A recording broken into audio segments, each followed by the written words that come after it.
الحمد لله نحمده ونستعينه ونؤمن به ونتوكل عليه ونعوذ بالله من شرور أنفسنا ومن سيئات أعمالنا من يهد الله فلا مضل له ومن يضلل فلا هادي له أشهد أن لا إله إلا الله وحده لا شريك له وأشهد أن محمدا عبده ورسوله أرسله بالهدى ودين الحق ليظهره على الدين كله ولو كره المشركون اللهم صل على محمد وعلى آل محمد كما صليت على إبراهيم وعلى آل إبراهيم وبارك على محمد وعلى آل محمد كما باركت على إبراهيم وعلى آل إبراهيم إنك حميد مجيد أما بعد فإن خير الحديث كتاب الله وخير الهدي هدي محمد صلى الله عليه وسلم وشر الأمور محدثاتها وكل محدثة بدعة وكل بدعة ضلالة أيها الإخوان أوصيكم وإياي بتقوى الله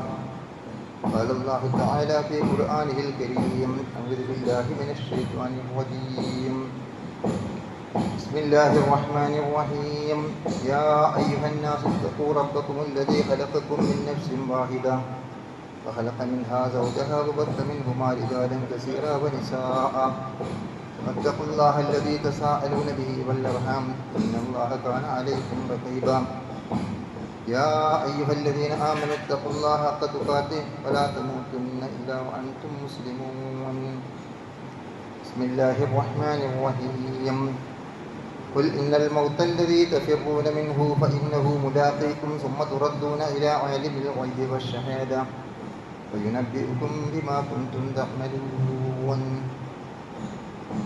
ബഹുമാന്യരായ സത്യവിശ്വാസികളായ സഹോദരങ്ങളെ, സർവശക്തനായ അള്ളാഹുവിൻ്റെ വിധിവിലക്കുകളനുസരിച്ച് അങ്ങേയറ്റം തഖ്വയോടെ സൂക്ഷ്മതയോടെ ഭയഭക്തിയോടെ ജീവിക്കുവാൻ ആദ്യമായി എന്നെയും നിങ്ങളെയും വസിയത്തുന്നു.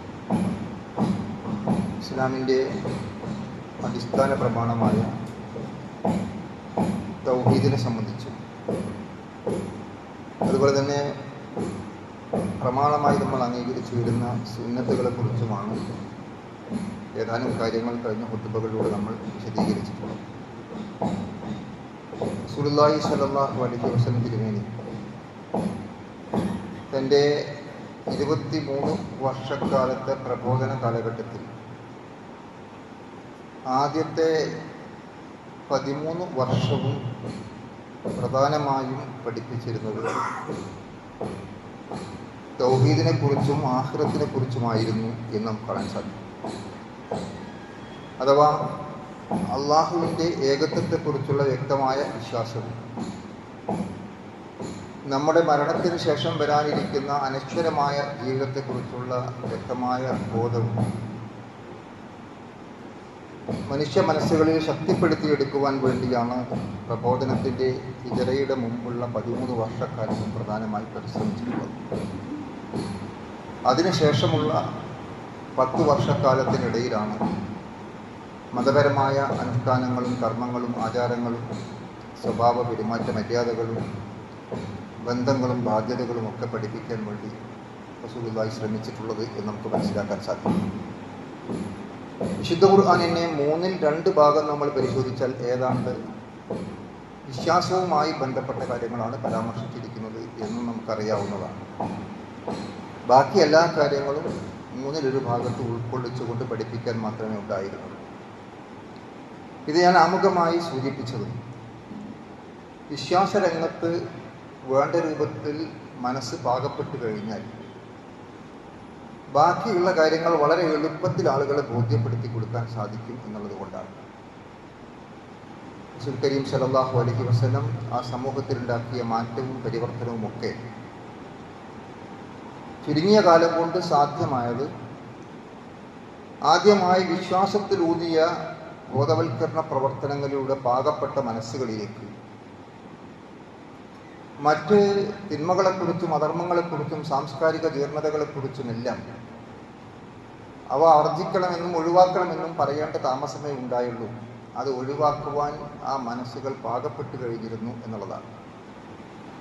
അതുകൊണ്ട് പ്രബോധന പ്രവർത്തനങ്ങളിൽ നമ്മൾ ഊന്നൽ നൽകുന്നതും അടിസ്ഥാനപരമായി ഈ കാര്യങ്ങളാകുന്നു എന്ന് നമുക്ക് മനസ്സിലാക്കാൻ സാധിക്കും.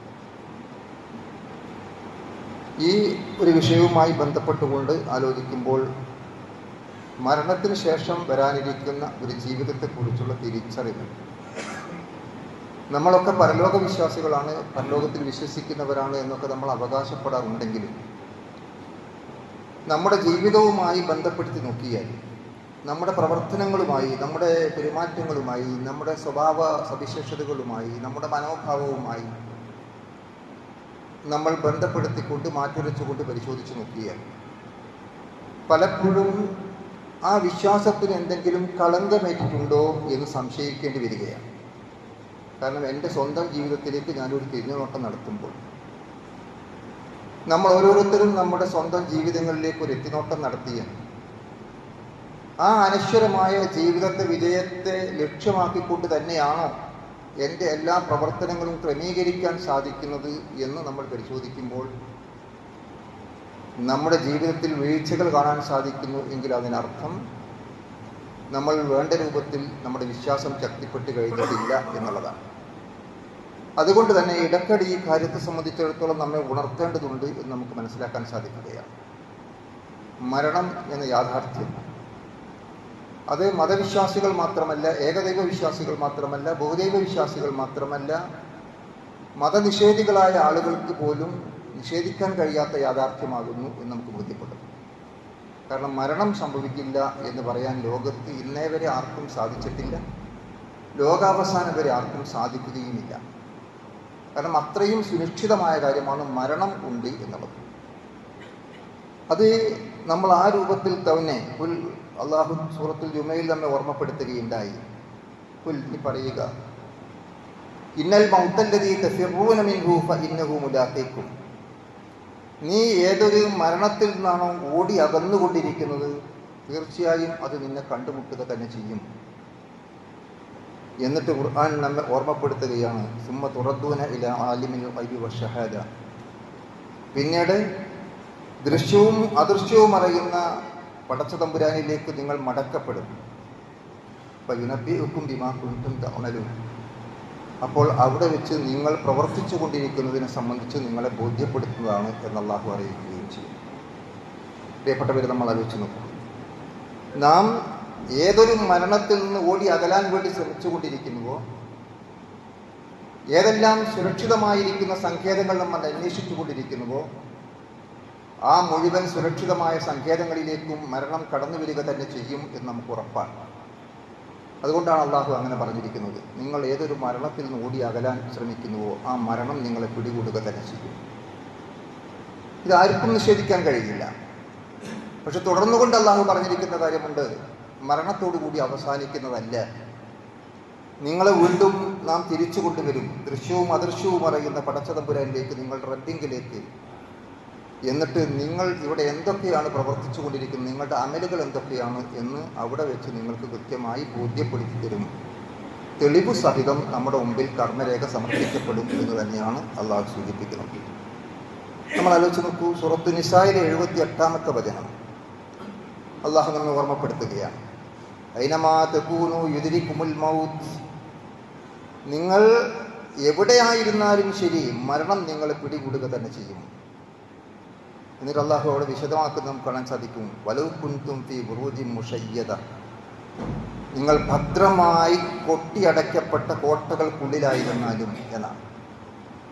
ഏറ്റവും സുരക്ഷിതമായി മറ്റാർക്കും കടന്നു വരാൻ കഴിയാത്ത വിധം സുശക്തമായ ബന്ധവശായിരിക്കുന്ന കോട്ടക്കുള്ളിലാണ് നിങ്ങൾ താമസിക്കുന്നതെങ്കിൽ പോലും ആ കോട്ടക്കകത്തേക്കും നമ്മുടെ സമ്മതമില്ലാതെ കടന്നു വരുന്നവനാണ് മരണം എന്ന് അള്ളാഹു നമ്മെ അറിയിക്കുകയാണ് ചെയ്യുന്നത്.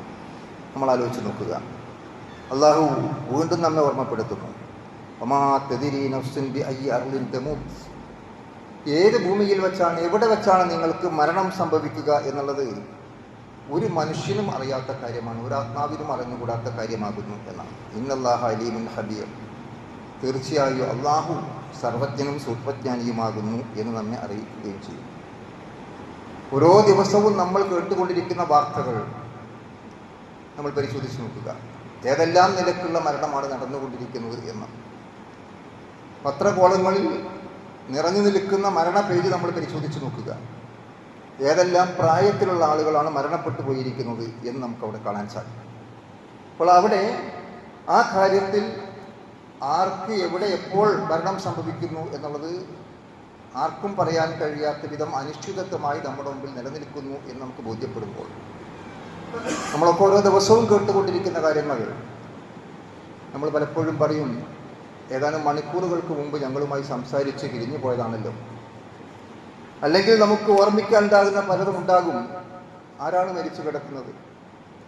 ഇന്നലെ വരെ നമ്മുടെ വീടിൻ്റെ പൂമുഖത്തിരുന്ന് പത്രം വായിച്ച് കാലും നീട്ടിയിരുന്ന എൻ്റെ ബാപ്പ, അദ്ദേഹം ഇന്ന് അന്ത്യയാത്ര പറഞ്ഞിരിക്കുന്നു എന്ന് പറയുമ്പോൾ ഇന്നാ ലില്ലാഹി വ ഇന്നാ ഇലൈഹി റാജിഊൻ എന്ന് പറയാൻ മാത്രമേ നമുക്ക് സാധിക്കുന്നുള്ളൂ. ഇന്നലെ രാത്രി എന്നോടൊപ്പം കിടന്നുറങ്ങിയിരിക്കുന്ന എൻ്റെ ഇണയാണ് ഇന്ന് രാവിലെ പടച്ച തമ്പുരാൻ്റെ വിളിക്ക് ഉത്തരം നൽകിയിരിക്കുന്നത്. എത്ര സന്തോഷകരമായിട്ടാണ് ഇന്നലെ രാത്രി കഴിഞ്ഞു പോയത് എന്ന് ഓർമ്മിക്കാൻ മാത്രമേ നമുക്ക് സാധിക്കുന്നുള്ളൂ. ഇതുപോലെ നമ്മൾ പരിശോധിച്ച് നോക്കിയാൽ, യഥാർത്ഥത്തിൽ നമ്മൾ ആലോചിച്ചാൽ, നമ്മുടെ കൂടെ കളിച്ചും ചിരിച്ചും നടന്നിരുന്ന നമ്മുടെ സഹപാഠികൾ, നമ്മുടെ സുഹൃത്തുക്കൾ, നമ്മുടെ അതേ പ്രായക്കാർ, അവർ മരിച്ചു പോകുന്ന വാർത്തകൾ നമുക്ക് കേൾക്കേണ്ടി വരുന്നു. അവരുടെ ജനാസ സംസ്കരണത്തിൻ്റെ കർമ്മങ്ങളിൽ നമുക്ക് ഏർപ്പെടേണ്ടി വരുന്നു. അവർക്ക് വേണ്ടി മയ്യത്ത് നമസ്കരിക്കുകയും അവരെ മയ്യത്ത് മറമാടുകയും ചെയ്യുന്ന കാര്യങ്ങളിൽ നമ്മൾ ബന്ധപ്പെടുന്നു. നമ്മൾ ആലോചിച്ച് നോക്കൂ. നമ്മോടൊപ്പം ഒരേ ബെഞ്ചിലിരുന്ന് പഠിച്ചവരാണ്, ഒരേ ക്ലാസ്സിലിരുന്ന് പഠിച്ചവരാണ്, നമ്മുടെ സമപ്രായക്കാരാണ്, നമ്മുടെ എല്ലാ കാര്യങ്ങളിലും നമ്മോടൊപ്പം പങ്കുവെച്ച് ഇരുന്ന സഹോദരങ്ങളാണ് എന്ന് നമുക്ക് കാണാൻ സാധിക്കും. അതുപോലെ തന്നെ നമ്മൾ പരിശോധിച്ച് നോക്കിയാൽ, ഏറെക്കാലം നമ്മൾ സ്നേഹിച്ച് താലോലിച്ച് വളർത്തിയിരുന്ന നമ്മുടെ പേരക്കുട്ടിയാണ് മരിച്ചു കിടക്കുന്നത്. നമുക്ക് കാണാൻ സാധിക്കുന്ന അനുഭവമാണ് ഇത്.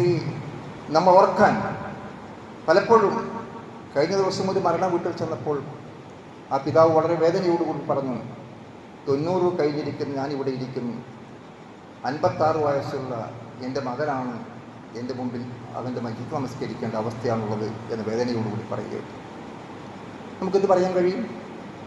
90 കഴിഞ്ഞിരിക്കുന്ന ആ പിതാവ് സ്വന്തം 56 വയസ്സ് പ്രായമായിരിക്കുന്ന സ്വന്തം മകന് ജനാസയ്ക്ക് നേതൃത്വം നൽകുന്ന അവസ്ഥാവിശേഷം ഉണ്ടാകും. ചിലപ്പോൾ അതിനേക്കാൾ പ്രായം കുറഞ്ഞ് സ്വന്തം പേരക്കുട്ടികളുടെ മയ്യത്ത് നമസ്കരിക്കേണ്ട അവസ്ഥ നമുക്കുണ്ടാകും. അപ്പോൾ നമ്മൾ ആലോചിക്കേണ്ടതുണ്ട്, മരണം എന്നുള്ള യാഥാർത്ഥ്യം എപ്പോൾ എവിടെ വെച്ച് എങ്ങനെ നമ്മെ പിടികൂടുമെന്ന് നമുക്കാർക്കും പറയാൻ കഴിയാത്ത വിധം അനിശ്ചിതത്വം നമ്മുടെ മുമ്പിൽ നിലനിൽക്കുന്നു എങ്കിൽ അത് ഏത് പ്രായത്തിലും ഏത് സന്ദർഭത്തിലും എവിടെ വെച്ചും കടന്നു വരാവുന്നതാണ് എന്ന യാഥാർത്ഥ്യം നമ്മൾ ഉൾക്കൊള്ളുമ്പോൾ നമ്മൾ അറിയേണ്ടതുണ്ട്. അതിനനുസരിച്ച് കൊണ്ടുള്ള ബോധത്തോടുകൂടി എൻ്റെ ജീവിതത്തെ ക്രമപ്പെടുത്തുവാൻ, എൻ്റെ പ്രവർത്തനങ്ങളെ വേണ്ട രൂപത്തിൽ മെച്ചപ്പെടുത്തിയെടുക്കുവാൻ നമുക്ക് സാധിച്ചിട്ടുണ്ടോ എന്ന് നമ്മൾ പരിശോധിക്കണം. ആ സന്ദർഭത്തെ സംബന്ധിച്ചിടത്തോളം വിശുദ്ധ ഖുർആൻ പലയിടത്തും വിശദീകരിച്ചിട്ടുണ്ട്. നമുക്ക് സുപരിചിതമായിരിക്കുന്ന 1-2 ആയത്തുകൾ മാത്രം ഓർമ്മപ്പെടുത്തുകയാണ്. അള്ളാഹു പറഞ്ഞു, വേണ്ട മനുഷ്യ, നിന്റെ ജീവൻ തൊണ്ടനാളത്തിലെത്തുന്ന സന്ദർഭം, ആ കടനാളത്തിലെത്തുന്ന, തൊണ്ടക്കുഴിയിലെത്തുന്ന, ചക്രശ്വാസം വലിച്ചുകൊണ്ടിരിക്കുന്ന ആ ഒരു സന്ദർഭം പലപ്പോഴും മരണാസന്നമായിരിക്കുന്ന ആളുകളുടെ സമീപത്ത് നിന്ന് നമ്മൾ കാണുകയും അനുഭവിക്കുകയും ബോധ്യപ്പെടുകയും ചെയ്യുന്ന അവസരമുണ്ട്. ഇത് എനിക്കും നിങ്ങൾക്കും നാളെ വരാനുള്ളതാണ് എന്നുള്ള ബോധത്തോടു കൂടിയാണോ ഞാനും നിങ്ങളും നമ്മുടെ ജീവിതത്തെ നയിച്ചു കൊണ്ടിരിക്കുന്നത് എന്നാണ് നമ്മൾ പരിശോധിക്കേണ്ടത്. ആരാണ് മന്ത്രിക്കുന്നവൻ? ആരാണ് ചികിത്സിക്കുന്നവൻ? എവിടെയാണ് ഏറ്റവും മെച്ചപ്പെട്ട ഡോക്ടർമാരുള്ളത്? ഏത് ഹോസ്പിറ്റലിലാണ് ഏറ്റവും മെച്ചപ്പെട്ട ചികിത്സ ലഭ്യമാകുന്നത്? എന്തെല്ലാം മാർഗങ്ങളിലൂടെയാണ് ജീവൻ രക്ഷപ്പെടുത്താൻ നമുക്ക് സാധിക്കുന്നത്?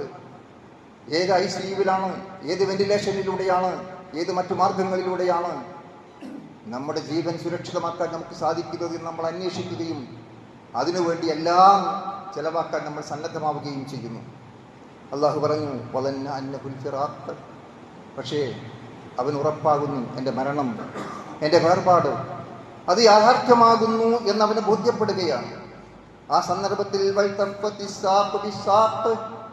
അവൻ്റെ കണങ്കാലുകൾ മറ്റു കാലുകളുമായി, ആ കണങ്കാലുകൾ പരസ്പരം കൂട്ടിപ്പിണരുന്ന, ആ കൂടിപ്പിണയുന്ന ആ ഒരു മരണം അനുഭവിക്കുന്ന, ശരീരത്തിൻ്റെ വിവിധ ഭാഗങ്ങളിൽ ജീവൻ നമ്മളോട് യാത്ര ചോദിച്ചുകൊണ്ടിരിക്കുന്ന വേദനാജനകമായിരിക്കുന്ന ഒരു അവസ്ഥയെ സംബന്ധിച്ചിടത്തോളം അള്ളാഹു നമ്മുടെ ശ്രദ്ധയിൽ കൊണ്ടുവരികയാണ്.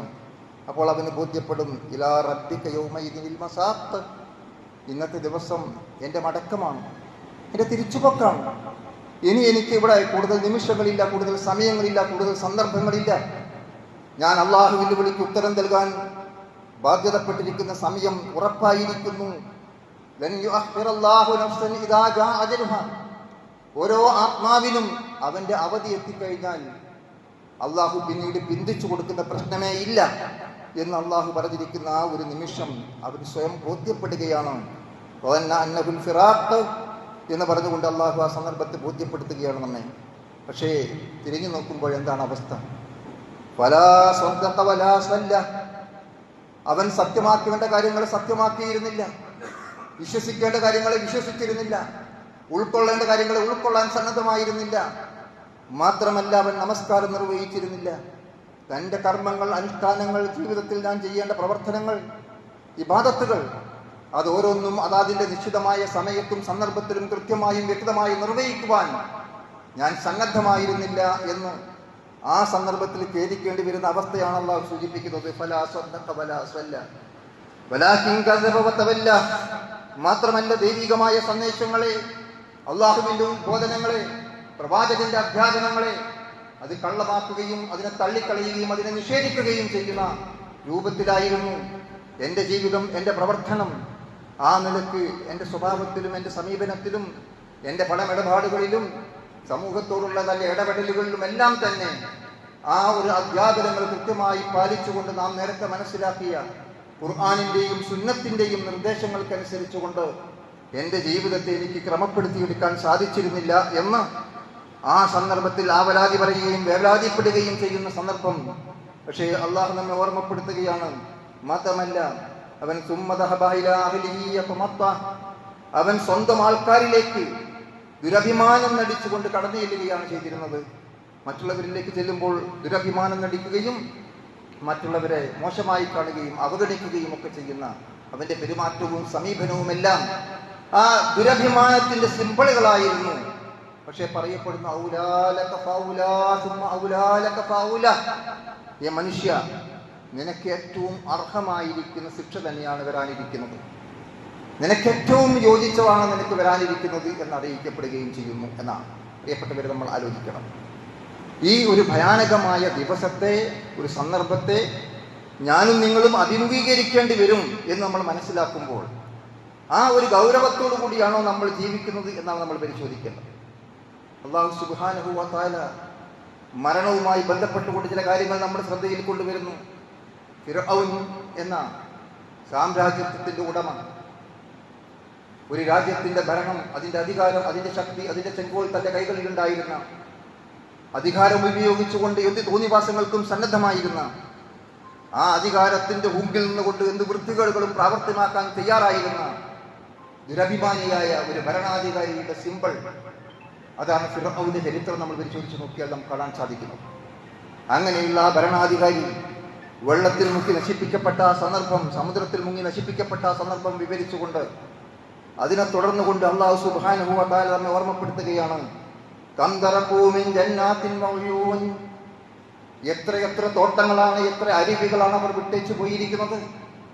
സമ്പൽ സമൃദ്ധമായിരിക്കുന്ന ഈജിപ്തിലെ സ്വർഗീയമായ അനുഭവങ്ങൾ, ഭൗതികമായ ജീവിതത്തിലെ എല്ലാ സുഖങ്ങളും സൗകര്യങ്ങളും നേട്ടങ്ങളും, ഈ ജീവിതത്തിൽ അനുഭവിക്കാൻ സാധിക്കുന്ന മുഴുവൻ സുഖങ്ങളും സൗകര്യങ്ങളും എല്ലാം ഉണ്ടായിരുന്നിട്ടും ആ രാജകൊട്ടാരത്തിലെ രാജകീയമായ സകലമായ സൗകര്യങ്ങളെയും വലിച്ചെറിഞ്ഞുകൊണ്ട് പോകേണ്ടി വന്നിരിക്കുന്ന ആ രംഗം വരച്ചു കാണിച്ചുകൊണ്ടാണ് അള്ളാഹു നമ്മളോട് ചോദിക്കുന്നത്, കം തറക്കൂ മിൻ ജന്നാത്തിൻ മഅ്യൂൻ, എത്രയെത്ര തോട്ടങ്ങളും അരുവികളുമാണ് അവർ വിട്ടേച്ചു പോയിരിക്കുന്നത്. ആ രാജകൊട്ടാരത്തിന്റെ സമീപത്ത് കൂടി ഒഴുകിപ്പോകുന്ന മനോഹരമായ അരുവി, ആ മനോഹരമായ അരുവി ആസ്വദിച്ചുകൊണ്ട് കഴിഞ്ഞു പോയിരിക്കുന്ന നിമിഷങ്ങൾ, സന്ദർഭങ്ങൾ, തനിക്ക് വേണ്ടി എല്ലാ സൗകര്യങ്ങളും ഒരുക്കാൻ സന്നദ്ധമായി നിൽക്കുന്ന പരിവാരങ്ങൾ, ആ രാജകീയമായ ജീവിതത്തിന്റെ സുഖലോലുപതയിൽ കഴിഞ്ഞുകൂടിയിരുന്ന അവസ്ഥാവിശേഷം. പക്ഷെ അതെല്ലാം വിട്ടെറിഞ്ഞുകൊണ്ട് പോകേണ്ടി വന്നിരിക്കുന്ന നിമിഷത്തെ സൂചിപ്പിച്ചുകൊണ്ടാണ് അല്ലാഹു നമ്മളോട് ചോദിച്ചത്, കം തറക്കൂ മിൻ ജന്നാത്തിൻ മഅ്യൂൻ വസുറൂഇൻ വമഖാനിൻ കരീം, എത്ര കൃഷിയിടങ്ങളാണ്, എത്ര മാന്യമായിരിക്കുന്ന പാർപ്പിടങ്ങളാകുന്നു. വനിഅമത്തിൻ കാനൂ ഫീഹാ ഫാഖിരീൻ, മാത്രമല്ല അവർ ആഹ്ലാദപൂർവ്വം അനുഭവിച്ച് ആസ്വദിച്ചു കൊണ്ടിരുന്ന എന്തെന്തെല്ലാം സൗഭാഗ്യങ്ങൾ ഉണ്ടായിരുന്നു. ഈജിപ്തിലെ രാജകൊട്ടാരത്തിൽ പിരമിഡുകളുടെ സംസ്കാരം പോലുമുള്ള, മരിച്ചാൽ പോലും നൂറ്റാണ്ടുകൾ നീണ്ടു നിൽക്കുന്ന രൂപത്തിൽ ആ ജഡം പോലും കാത്തു സൂക്ഷിക്കാൻ സാധിക്കുന്ന സംവിധാനങ്ങളുള്ള, അന്നത്തെ കാലഘട്ടത്തിൽ ഏറ്റവും ഉന്നതമായ സ്ഥാനമലങ്കരിച്ചിരുന്ന മഹാനായ ഒരു മനുഷ്യന്റെ മരണവുമായി ബന്ധപ്പെട്ടുകൊണ്ടാണ് അള്ളാഹു സുബ്ഹാനഹു വ തആല ഈ കാര്യം നമ്മുടെ ശ്രദ്ധയിലേക്ക് കൊണ്ടുവന്നത്. ഞാൻ പോലും ദൈവമാകുന്നു എന്ന് അവകാശപ്പെടുന്ന ധിക്കാരിയായിരുന്ന ഒരു മനുഷ്യന്റെ അന്ത്യം സൂചിപ്പിച്ചുകൊണ്ടാണ് അള്ളാഹു സുബ്ഹാനഹു വ തആല ഈ രംഗം നമ്മുടെ മുമ്പിൽ അവതരിപ്പിച്ചിരിക്കുന്നത്. സഹോദരങ്ങൾ, നമ്മൾ പരിശോധിക്കണം. നമുക്കൊക്കെ എന്തെല്ലാം കാര്യങ്ങളാണ് യഥാർത്ഥത്തിൽ നമ്മുടെ ജീവിതത്തിൽ നമ്മൾ വിട്ടേച്ചു പോകുന്നത്. ജീവിതകാലം മുഴുവനും കഷ്ടപ്പെട്ട് അധ്വാനിച്ച് ചോരനീരാക്കി പണിയെടുത്ത് നമ്മൾ സമ്പാദിച്ചിട്ടിരിക്കുന്ന മുഴുവൻ ധനവും ഒരു നയാ പൈസയും നമുക്ക് തിരിച്ചങ്ങോട്ട് കൊണ്ടുപോകാൻ സാധ്യമല്ല. ഉറപ്പാണ്, ആർക്കും ഒരു സംശയവുമില്ല. മതവിശ്വാസിക്ക് മാത്രമല്ല മതനിഷേധിക്കും അവകാശപ്പെടാൻ കഴിയില്ല. ഞാൻ ജീവിതകാലത്ത് കോടിക്കണക്കിന് രൂപ സമ്പാദിച്ചു വെച്ചിരിക്കുന്നു, അതിൽ ഒരു വിഹിതമെങ്കിലും, ഒരു നിശ്ചിത ശതമാനമെങ്കിലും മരണത്തോടുകൂടി എൻ്റെ ജഡത്തോടുകൂടി എനിക്ക് കൊണ്ടുപോകാൻ സാധിക്കുമെന്ന് പറയാൻ ലോകത്ത് ആർക്കും സാധ്യമല്ലാത്ത വിധം മുഴുവൻ സമ്പാദ്യങ്ങളും ഇവിടെ വിട്ടേച്ചു കൊണ്ടുപോകുന്നു എന്നതാണ് അള്ളാഹു സൂചിപ്പിക്കുന്നത്. അതുപോലെ തന്നെ നമ്മൾ പരിശോധിച്ച് നോക്കുക, കോടികൾ ചെലവഴിച്ചുണ്ടാക്കിയിരിക്കുന്ന വീടുകൾ ഇന്ന് വരെ നമ്മുടെ വീടിന്റെ പണി തീർന്നിട്ടില്ല. ലോകാവസാനം വരെ തീരുകയുമില്ല, മരണം വരെ അവസാനിക്കുകയില്ല, എന്നും അപ്ഡേറ്റ് ചെയ്തുകൊണ്ടിരിക്കുകയാണ്. എന്നും നമ്മൾ ഇവിടെ താമസിക്കുന്നു എന്ന മാതിരിയാണ് നമ്മുടെ പ്രവർത്തനം. ഇതിനു വേണ്ടിയാണ് പണം ചെലവഴിക്കുന്നതെന്ന് പോലും നമുക്കറിയില്ല. അത് പൊളിച്ചിതാക്കണം, ഇത് പൊളിച്ചതാക്കണം എന്നുള്ളതല്ലാതെ, അത് മാറ്റി ഇതാക്കണം, മറ്റൊന്ന് മാറ്റി മറ്റൊന്നാക്കണം എന്നതല്ലാതെ എന്തിനു വേണ്ടി എന്ന ചോദ്യത്തിന് പോലും ഉത്തരമില്ലാത്ത വീട് പണികൾ നിരന്തരമായി നടന്നുകൊണ്ടിരിക്കുമ്പോൾ നമ്മൾ പരിശോധിക്കുക, കോടിക്കണക്കിന് രൂപ ചെലവഴിച്ച് നമ്മൾ ഉണ്ടാക്കിയിരിക്കുന്ന വീട് അത് വിട്ടേച്ചു കൊണ്ട് പോവുകയല്ലാതെ യാതൊരു നിർവാഹവും നമുക്കില്ല എന്ന് മരണം എന്ന യാഥാർത്ഥ്യം നമ്മെ ബോധ്യപ്പെടുത്തുകയാണ്. ലോകത്തിന്റെ എല്ലാ ഭാഗത്തും കച്ചവട കേന്ദ്രങ്ങൾ, വ്യവസായ സ്ഥാപനങ്ങൾ, മാളുകൾ, കോടീശ്വരനായി ജീവിക്കാനുള്ള അനുകൂലമായിരിക്കുന്ന സാഹചര്യങ്ങൾ. പക്ഷേ ലോകമെമ്പാടും, ലോകത്തിന്റെ മുഴുവൻ രാജ്യങ്ങളിലും എല്ലാ ദിക്കുകളിലും ഞാൻ സ്ഥാപിച്ചുണ്ടാക്കിയിരിക്കുന്ന മുഴുവൻ കച്ചവട കേന്ദ്രങ്ങളെയും വ്യവസായ സ്ഥാപനങ്ങളെയും ഞാൻ ഉണ്ടാക്കിയിരിക്കുന്ന മാളുകളെയും വിട്ടേച്ചു കൊണ്ടുപോവുകയല്ലാതെ അതുമായി ഈ ലോകത്തോട് യാത്ര ചോദിക്കാൻ ഒരാൾക്കും ഈ ലോകത്ത് സാധ്യമല്ല എന്നുള്ള യാഥാർത്ഥ്യം പ്രിയപ്പെട്ടവരെ നമുക്കെങ്കിലും തിരിച്ചറിയാൻ സാധിച്ചിരുന്നുവെങ്കിൽ എൻ്റെ പെരുമാറ്റത്തിൽ, എൻ്റെ സ്വഭാവത്തിൽ, എൻ്റെ സമീപനത്തിൽ, എൻ്റെ പ്രവർത്തനങ്ങളിൽ, എൻ്റെ ജീവിത രീതിയിൽ എന്തെല്ലാം മാറ്റങ്ങൾ ഞാൻ വരുത്തേണ്ടി വരുമായിരുന്നു എന്ന് നമ്മൾ പരിശോധിക്കേണ്ടതുണ്ട്. അതുപോലെ തന്നെ നമ്മൾ ആലോചിച്ച് നോക്കുക, നാളിതുവരെ നമ്മൾ ഉണ്ടാക്കിയിരിക്കുന്ന, നമ്മെ സ്നേഹിച്ചിരിക്കുന്ന അണികൾ, നമ്മുടെ സഹോദരങ്ങൾ, നമുക്ക് പ്രിയപ്പെട്ടവർ അവസാനം ഒരു ജനാസ നമസ്കരിച്ചുകൊണ്ട് തസ്ബീഹ് ചൊല്ലി പിരിഞ്ഞു പോവുകയല്ലാതെ നമ്മോടൊപ്പം കബറിലേക്ക് ലക്ഷക്കണക്കായ അനുയായികൾ ഒരാൾക്ക് പോലും കടന്നു വരാൻ സാധ്യമല്ല. അവർക്ക് യാതൊരു പെർമിഷനും അങ്ങോട്ടുണ്ടായിരിക്കുകയില്ല എന്ന് നമുക്ക് ബോധ്യപ്പെടേണ്ടതുണ്ട്. അതുകൊണ്ട് പ്രിയപ്പെട്ടവരെ, നമ്മൾ ആലോചിക്കേണ്ടത് കുല്ലു നഫ്സിൻ ദാഇഖത്തുൽ മൗത്ത്, തീർച്ചയായും എല്ലാ ആത്മാവും മരണം ആസ്വദിക്കുക തന്നെ ചെയ്യും.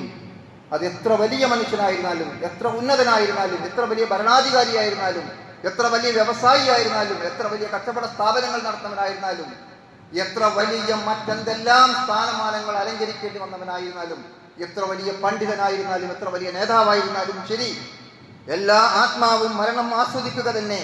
വഇന്നമാ തുവഫൗന ഉജൂറകും യൗമൽ ഖിയാമ, നമ്മുടെ പ്രവർത്തനങ്ങളുടെ പ്രതിഫലം നമുക്ക് ലഭിക്കുന്നത് ഖിയാമത്ത് നാളിലാണ്, അന്ത്യനാളിലാണ്. അവിടെ വച്ചായിരിക്കും. ഫമൻ സുഖ്സിഅ അനിൻ നാരി വഉദ്ഖിലൽ ജന്ന ഫഖദ് ഫാസ്, ആർ നരകത്തിൽ നിന്ന് രക്ഷപ്പെടുകയും സ്വർഗത്തിൽ പ്രവേശിപ്പിക്കപ്പെടുകയും ചെയ്യുന്നുവോ അവനാണ് യഥാർത്ഥത്തിൽ വിജയി എന്നുള്ളതാണ് അള്ളാഹു തന്നെ ഓർമ്മപ്പെടുന്നു.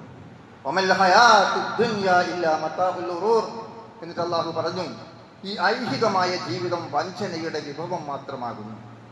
നമ്മൾ ഈ വഞ്ചനയുടെ വിഭവവുമായി കെട്ടിപ്പിടിച്ചു നിൽക്കുകയാണ്. വരാനിരിക്കുന്ന ഒരു കാലത്തെക്കുറിച്ച് പ്രവാചകൻ സല്ലല്ലാഹു അലൈഹി വസല്ലം തിരുമേനി പ്രവചിച്ചിട്ടുണ്ട്. മുസ്ലിം സമൂഹം ചപ്പുചവറുകളെ പോലെ ആയിത്തീരുന്ന ഒരു കാലഘട്ടത്തെക്കുറിച്ച് സഹാബി വര്യന്മാർ പ്രവാചകരോട് ചോദിച്ചു, അള്ളാഹുവിന്റെ ദൂതരെ, അന്ന് മുസ്ലിങ്ങൾ എണ്ണത്തിൽ കുറവായിരിക്കുമോ? പ്രവാചകൻ പറഞ്ഞു, അല്ല, ന്യൂനപക്ഷമല്ല. എണ്ണത്തിൽ ഒരുപാട് മുസ്ലിം കാനേഷുമാരി മാപ്പിളമാരുണ്ടാകും. പക്ഷെ അതുകൊണ്ട് നേട്ടമുണ്ടാകില്ല, മൂല്യമുണ്ടാകില്ല. ആ വാല്യൂ ഉണ്ടാകണമെങ്കിൽ നമ്മുടെ ജീവിതത്തിൽ നമ്മൾ ഉയർത്തിപ്പിടിക്കുന്ന വാല്യൂസ്, അതിനെയാണ് നമുക്ക് വളർത്തിയെടുക്കാൻ സാധിക്കേണ്ടത്. അവിടെ അങ്ങനെ ചപ്പുചവറുകളായി തീരാനുള്ള കാരണം പ്രവാചകൻ പ്രവചിച്ചത് ഹുബ്ബു ദുനിയ വ കറാഹിയത്തുൽ മൗത്ത്, ദുനിയാവിനോടുള്ള ആർത്തി കൂടുകയും മരണം അവർക്ക് വെറുപ്പായി തീരുകയും ചെയ്തു എന്നുള്ളതാണ്. പക്ഷെ വെറുപ്പുള്ള മരണം ആസ്വദിക്കാതിരിക്കാൻ നിർവാഹമില്ല എന്ന തിരിച്ചറിവ് പ്രിയപ്പെട്ടവരെ നമുക്കുണ്ടാകണം. അതിനനുസരിച്ചുകൊണ്ട് നമ്മുടെ ജീവിതത്തെ നമ്മൾ ക്രമപ്പെടുത്തിയെടുക്കുകയും മെച്ചപ്പെടുത്തിയെടുക്കുകയും ചെയ്യുക. അള്ളാഹു അനുഗ്രഹിക്കുമാറാകട്ടെ.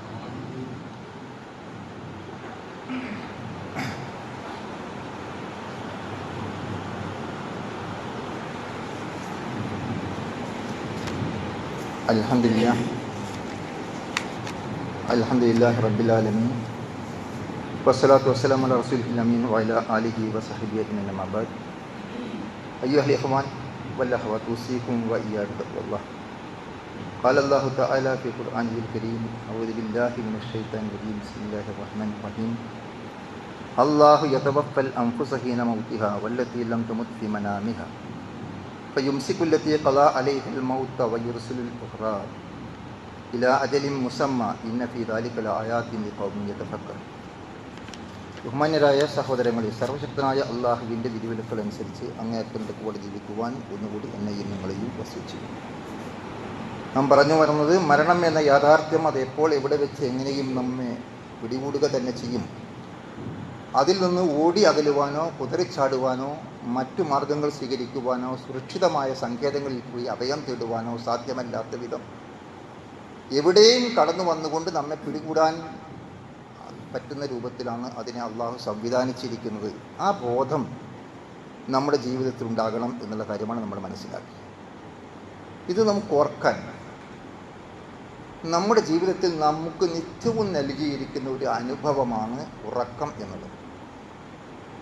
മരണത്തെക്കുറിച്ച് ചിന്തിക്കാൻ രാത്രി കിടന്നുറങ്ങുമ്പോൾ പ്രിയപ്പെട്ടവരെ നാം ആലോചിക്കണം നമ്മുടെ പ്രവർത്തനങ്ങളെക്കുറിച്ച്. ഇന്ന് പ്രഭാതത്തിൽ എഴുന്നേറ്റത് മുതൽ ഇന്ന് കിടന്നുറങ്ങുന്നത് വരെ എൻ്റെ ജീവിതം എങ്ങനെയായിരുന്നു? രാവിലെ സുബഹി ജമാഅത്തിലൂടെ ആരംഭിച്ച് ഇശാ ജമാഅത്തിന് ശേഷം കിടന്നുറങ്ങാൻ വന്ന സംതൃപ്തിയോടുകൂടി അൽഹംദുലില്ലാഹ്, പടച്ച തമ്പുരാനെ നിനക്ക് സർവസ്തുതിയും എന്ന് പറഞ്ഞുകൊണ്ട് അല്ലദീ അഹ്യാനാ ബഅദ അൽഹംദുലില്ലാഹ് എന്ന് പറഞ്ഞുകൊണ്ട് കിടന്നുറങ്ങാൻ നമുക്ക് സാധിക്കുന്നുണ്ടോ എന്ന് നമ്മൾ പരിശോധിക്കുക. അപ്പോൾ അള്ളാഹു നമ്മെ ഓർമ്മപ്പെടുത്തുകയാണ്, അള്ളാഹു യതവഫൽ അൻഫുസ ഹീന മൗതിഹാ.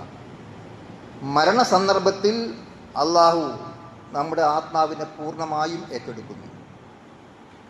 എന്നാൽ വല്ലതീ ലം തമുത് ഫീ മനാമിഹ, എന്നാൽ മരണം സംഭവിച്ചിട്ടില്ലാത്ത സന്ദർഭത്തിൽ ഉറക്കത്തിൽ നമ്മുടെ ആത്മാവിനെ അള്ളാഹു ഏറ്റെടുക്കുന്നു എന്നാണ്.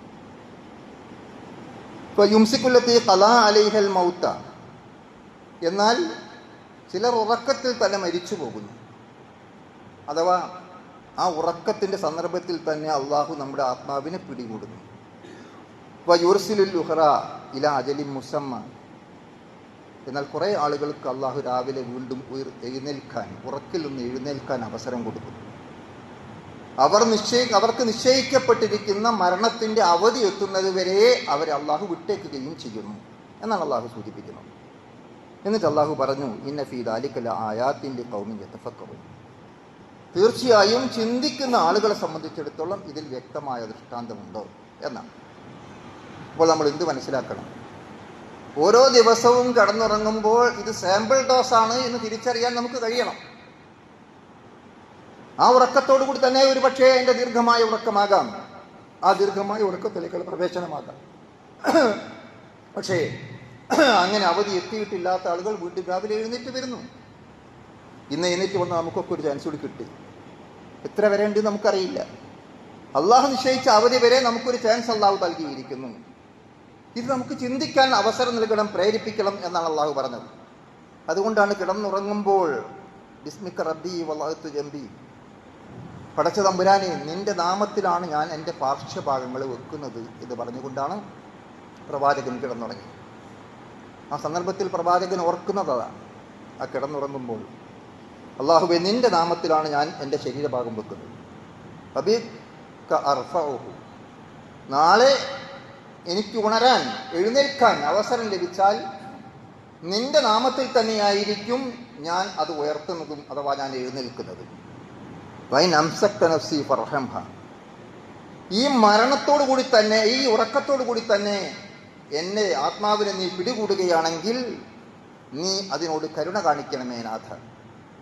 വൈൻ അർസൽതഹ ഫഅഫ്ളഹ ബിമാ തഅഖുദു ബിഹി ഇബാദക സ്വാലിഹീൻ, എന്നാൽ വീണ്ടും എഴുന്നേറ്റുകൊണ്ട് ഒരു പ്രഭാതം കൂടി കാണാൻ, ഒരു ദിവസം കൂടി അനുഭവിക്കാൻ, ഒരു ജീവിതത്തിൽ തുടരാൻ എനിക്ക് നീ അവസരം നൽകുകയാണെങ്കിൽ അവിടെ എൻ്റെ ആത്മാവിനെ, എൻ്റെ ശരീരത്തെ, എൻ്റെ ജീവിതത്തെ അള്ളാഹുവിൻ്റെ ഇഷ്ടപ്പെട്ട ദാസന്മാരുടെ അള്ളാഹു സുരക്ഷിതത്വം ഉറപ്പുവരുത്തിയതുപോലെ നീ എന്നെയും സംരക്ഷിക്കണമേ നാഥ. ഇത് പറഞ്ഞുകൊണ്ട് കിടന്നുറങ്ങാൻ നമുക്ക് സാധിക്കണം. സഹോദരങ്ങൾ, നമുക്ക് നേരമുണ്ട്. നമ്മുടെ കയ്യിലിരിക്കുന്ന മൊബൈൽ കണ്ടുകൊണ്ട് അതിലേതോ റീലുകളിലൂടെ അങ്ങനെ പോയി നമ്മുടെ ഉറക്കം സ്വാഭാവികമായി വന്ന് മയങ്ങുകയാണ്. നമുക്കെവിടെ ദുആ ചെയ്യാനുള്ള നേരം? ആയത്തുൽ കുർസിയെക്കുറിച്ച് നമ്മൾ പഠിച്ചിട്ടുണ്ട്, ആമന റസൂൽ നമ്മൾ പഠിച്ചിട്ടുണ്ട്. കിടന്നുറങ്ങുമ്പോൾ പാരായണം ചെയ്യാൻ പ്രവാചകൻ ശീലിപ്പിച്ചിരുന്ന ചെറിയ 3 സൂറകൾ നമുക്കറിയാം. സൂറത്തുൽ ഇഖ്ലാസ്, സൂറത്തുൽ മുഅവ്വിദത്തൈൻ തുടങ്ങിയിരിക്കുന്ന ഖുൽ ഹുവല്ലാഹു അഹദ്, ഖുൽ അഊദു ബിറബ്ബിൽ ഫലഖ്, ഖുൽ അഊദു ബിറബ്ബിൻ നാസ്. അത് ചൊല്ലി കയ്യിലൂതി ശരീരം മുഴുവൻ തടവിക്കൊണ്ടായിരുന്നു പ്രവാചകൻ ഉറങ്ങാൻ കിടന്നിരുന്നത് എന്ന് നമുക്കറിയാം. പക്ഷെ ആർക്കാണ് അതിന് നേരം? ആർക്കാണ് അങ്ങനെ ചിന്ത? ആർക്കാണ് അത് ഓർമ്മയുള്ളത്? നമ്മൾ പരിശോധിക്കുക. അപ്പോൾ രാത്രി കിടന്നിറങ്ങുമ്പോൾ പൂർണ്ണമായും ഈ ഉറക്കത്തോടുകൂടി എൻ്റെ മരണമാണ് സംഭവിക്കുന്നത് എങ്കിൽ എൻ്റെ ആത്മാവിനെ വളരെ സംതൃപ്തമായി പടച്ചതമ്പുരാന്റെ മലക്കുകൾ സ്വീകരിക്കുന്ന രൂപത്തിൽ യാ അയ്യത്തുഹൻ നഫ്സുൽ മുത്മഇന്ന ഇർജിഇ ഇലാ റബ്ബിക റാളിയതൻ മർളിയ വദ്ഖുലി ഫീ ഇബാദി വദ്ഖുലി ജന്ന എന്ന് പറയുന്ന, സമാധാനമടഞ്ഞിരിക്കുന്ന, ശാന്തി കൈവരിച്ചിരിക്കുന്ന ആത്മാവേ എന്ന് പറഞ്ഞുകൊണ്ട് യാ അയ്യത്തുഹൻ നഫ്സുൽ മുത്മഇന്ന ഇർജിഇ ഇലാ റബ്ബിക്, നിന്റെ റബ്ബിങ്കിലേക്ക് നീ മടങ്ങിക്കൊള്ളുക. റാളിയതൻ മർളിയ, പൂർണ്ണമായും സംതൃപ്തനായിക്കൊണ്ട് നിന്നെക്കുറിച്ച്, നിന്റെ പ്രവർത്തനങ്ങളെക്കുറിച്ച്, നിന്റെ ജീവിതത്തെക്കുറിച്ച് യഥാർത്ഥത്തിൽ സംതൃപ്തനാകുന്ന പടച്ചതമ്പുരാനും നിന്നെക്കുറിച്ച് സംതൃപ്തനായിക്കൊണ്ട് നീ സെൽഫ് സാറ്റിസ്ഫൈഡ് ആണ്, നീ സ്വയം സംതൃപ്തനാണ്. അതോടൊപ്പം നിന്റെ പ്രവർത്തനങ്ങൾ സ്വീകരിക്കേണ്ട പടച്ചതമ്പുരാനും നിന്നെക്കുറിച്ച് സംതൃപ്തനാണ്. അങ്ങനെയുള്ള റാളിയത്തും മർളിയായിട്ട് കൊണ്ട് നീ കടന്നു വരിക എൻ്റെ ദാസന്മാരോടൊപ്പം, എൻ്റെ പ്രിയപ്പെട്ട ദാസന്മാരോടൊപ്പം. അതുപോലെ തന്നെ സ്വർഗത്തിലേക്ക് നീ പ്രവേശിച്ചു കൊള്ളുക എന്ന് പറയുന്ന രൂപത്തിൽ മലക്കുകൾ സ്വീകരിക്കുന്ന ആത്മാവിൻ്റെ ഉടമകളാകാൻ പടച്ചതമ്പുരാൻ നമ്മെയും നമ്മുടെ കുടുംബങ്ങളെയും അനുഗ്രഹിക്കുമാറാകട്ടെ. നമ്മിൽ വന്നുപോയിരിക്കുന്ന എല്ലാ പാകപ്പിഴവുകളും അള്ളാഹു പുറത്ത് മാപ്പാക്കുമാറാകട്ടെ. കഷ്ടപ്പാടുകളും പ്രയാസങ്ങളും അനുഭവിക്കുന്ന ആളുകൾക്ക് പടച്ചതമ്പുരാൻ ആശ്വാസം നൽകുമാറാകട്ടെ. രോഗം കൊണ്ട് ബുദ്ധിമുട്ടുന്ന ഒട്ടനവധി സഹോദരങ്ങൾ നമ്മളോടൊപ്പം ഉണ്ട്. പലരും നമ്മളോട് വസിയത്ത് ചെയ്തിട്ടുണ്ട്. അള്ളാഹു അവരുടെ എല്ലാം രോഗം ശിഫ നൽകുകയും ആരോഗ്യത്തോടു കൂടിയുള്ള ആയുസ് നൽകി അനുഗ്രഹിക്കുകയും പ്രയാസങ്ങൾ നീക്കിക്കൊടുക്കുകയും ചെയ്യുമാറാകട്ടെ. നമ്മുടെ കുടുംബക്കാർ, സ്വന്തക്കാർ, ബന്ധുക്കൾ, നമുക്ക് വേണ്ടപ്പെട്ടവർ, നമ്മുടെ പ്രസ്ഥാന ബന്ധുക്കൾ പലരും ഓരോ ദിവസവും മരണപ്പെട്ടുകൊണ്ടിരിക്കുകയാണ്. നാഥ, അവർക്കെല്ലാം നീ മഗ്ഫിറത്തും മർഹമത്തും പ്രദാനം ചെയ്യുകയും അവരെയും നമ്മയും ജന്നാത്തുൽ ഫിർദൗസിൽ ഒരുമിച്ച് കൂട്ടി അനുഗ്രഹിക്കുകയും ചെയ്യണമേ. ലോകത്തിൻ്റെ വിവിധ ഭാഗങ്ങളിൽ പ്രയാസങ്ങളും പ്രതിസന്ധികളും നേരിട്ടുകൊണ്ടിരിക്കുന്ന സഹോദരങ്ങൾ, അവർക്ക് നീ ആശ്വാസവും സമാധാനവും നൽകണമേ. ഞങ്ങൾ പോലും പലതരത്തിലുള്ള പ്രതിസന്ധികളെയും അഭിമുഖീകരിച്ചു കൊണ്ടിരിക്കുകയാണ്. ആ എല്ലാ പ്രതിസന്ധികളെയും അതിജീവിക്കാനും അതിജയിക്കുവാനും ആവശ്യമായ സൗകര്യങ്ങളും അതിന് അനുകൂലമായിരിക്കുന്ന സാഹചര്യങ്ങളും നീ ഞങ്ങൾക്ക് സൃഷ്ടിച്ചു തരണമേ നാഥ. اللهم اغفر للمؤمنين والمؤمنات والمسلمين والمسلمات الأحياء منهم والأموات إنك مجيب الدعوات يا قاضي الحاجات. اللهم اغفر لنا ولوالدينا رب ارحمهما كما ربيانا صغارا. اللهم أحينا للكتاب والسنة. اللهم أجرنا من النار. اللهم أجرنا من النار. اللهم أجرنا من النار. توفنا مسلمين وألحقنا بالصالحين. ربنا هب لنا من أزواجنا وذرياتنا قرة أعين واجعلنا للمتقين إماما. ربنا تقبل منا إنك أنت السميع العليم وتب علينا إنك أنت التواب الرحيم. ربنا آتنا في الدنيا حسنة وفي الآخرة حسنة وقنا عذاب النار.